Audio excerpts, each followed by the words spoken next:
Здравствуйте, дорогие подписчики, гости моего канала.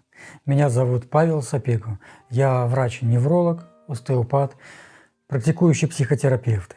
И сегодня я расскажу о требованиях человека к самому себе, к миру вокруг него, из-за которых многие из вас испытывают негативные эмоции и, естественно, снижается качество вашей жизни почти что на всех планах бытия.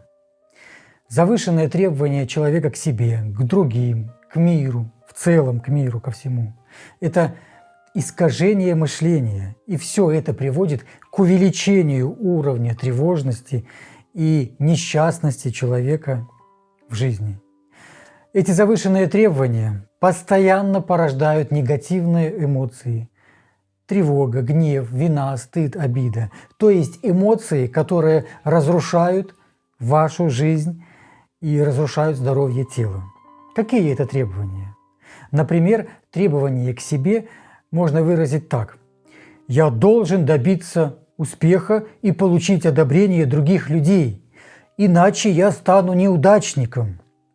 Такая установка появляется у людей, склонных к перфекционизму, и очень часто создает тревогу и страх, вину и стыд, а также ведет к душевному и физическому истощению, ведет к неврастении, апатии, самобичеванию, жалости к себе и депрессии. А вот требования к другим раскрываются в убеждении человека в том, что люди должны относиться к нему только так, как ему хочется, справедливо и заботливо, по-доброму, а если иначе, то они заслуживают осуждения. Такое иррациональное мышление нередко вызывает гнев, обиду, пассивную агрессию и жестокость. Также требования к миру могут выглядеть так. Я должен получать то, чего хочу и когда хочу, и не должен получать того, чего не хочу. Эта позиция ведет к психологии жертвы, к жалости к себе и перекладыванию ответственности на других людей и другие жизненные обстоятельства при возникновении даже малейших трудностей или неприятностей. Понимаете, все эти требования закладываются в детстве через воспитание. Например, когда родители сравнивают своего ребенка с другими, я через это проходил, как, наверное, большинство из вас, с другими более успешными детьми при одновременной нехватке похвалы и избытке критики. Ты должен вести себя хорошо, ты должна быть умной, ты должна стать лучшей в классе. Эти фразы часто слышат дети от своих родителей. Такой подход формирует у ребенка убеждение в том, что его любят только тогда, когда он становится хорошим для своих родителей. А это ведет к долженствованиям, постоянное следование которым, в свою очередь, обязательно порождает напряжение и психическое, и физическое. Ты должен. Ты должна. Ну как жить? В результате мир начинает восприниматься человеком сквозь призму его долженствований, которые он уже во взрослой жизни проецирует на других людей. Жену, детей, друзей, коллег. То есть жена должна, дети должны, друзья должны, коллеги должны соответствовать тому-то и тому-то, делать то-то и то-то, думать так-то и так-то, и куча других штампов. Узнаете себя? Однако реальность, вежливо говоря, далеко не всегда соответствует вашим требованиям и ожиданиям. И это порождает у многих чувства гнева, обиды. Короче, появляются эмоции, которые обязательно отражаются на теле в виде болезней. Ну и плюс добавляется гиподинамия. Источником формирования требований, помимо воспитания, также является среда, в которой находится человек. Например, друзья, например, СМИ, например, интернет и прочее. Важно понимать и разбираться, что долженствование – это такой вариант событий, когда человек из двух вариантов, только двух, Он выбирает либо он хороший, либо плохой вариант. Третьего не дано. Однако обратная установка в виде убеждения «я никому ничего не должен или не должна» ведет к нежеланию человека помогать другим людям, которые в этом случае, естественно, вряд ли откликнутся на просьбы о его помощи, что опять же будет вызывать гнев. Знаете такую поговорку? «Относись к людям так, как ты хочешь, чтобы относились к тебе».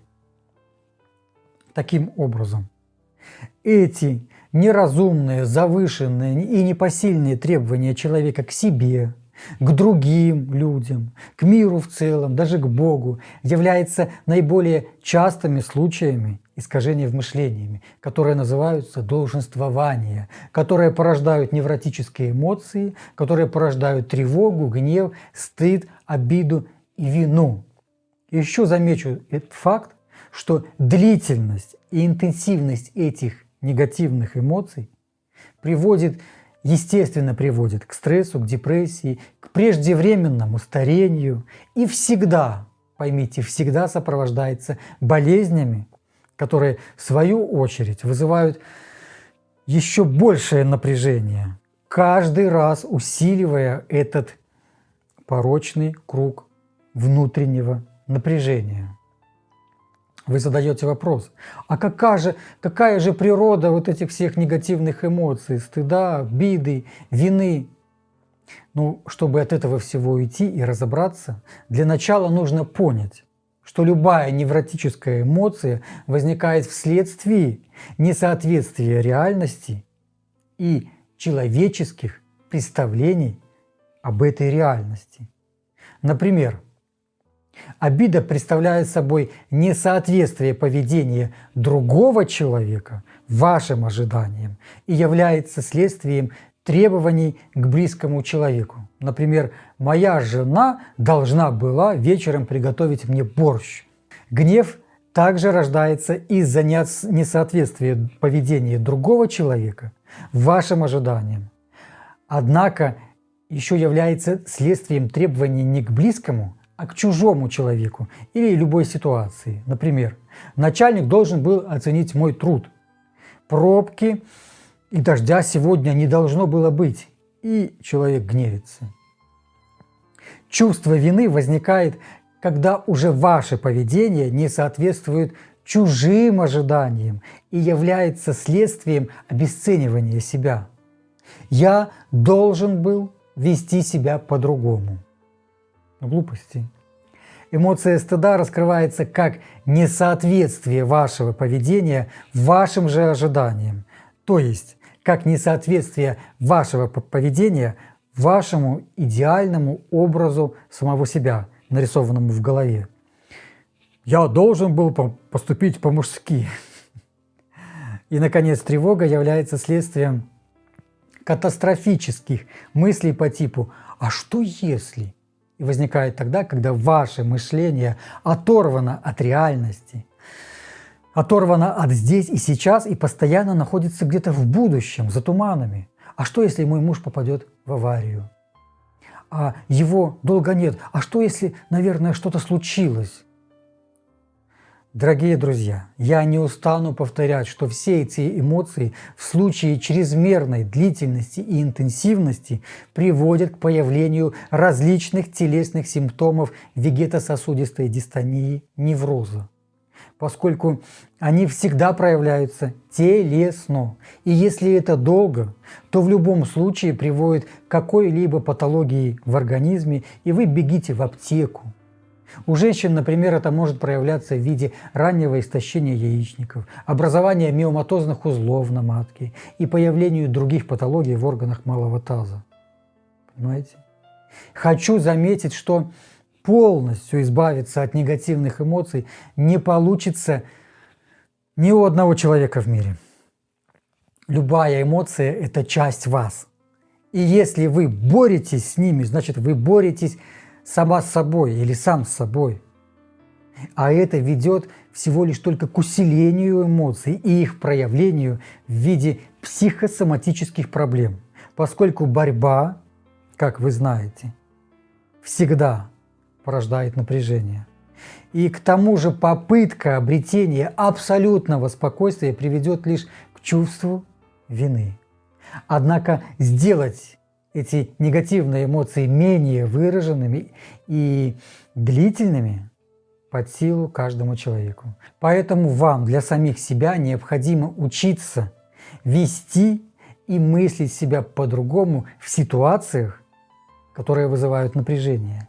И это будет способствовать тому, что вы постепенно научитесь заменять вот эти вот неоправданные негативные эмоции их здоровыми аналогами. Например, вместо тревоги вы ощущаете всего лишь легкое беспокойство и волнение. Вместо вины вы ощущаете раскаяние и сожаление. Вместо стыда – огорчение и разочарование. Вместо обиды и гнева – раздражение и недовольство. Понимаете?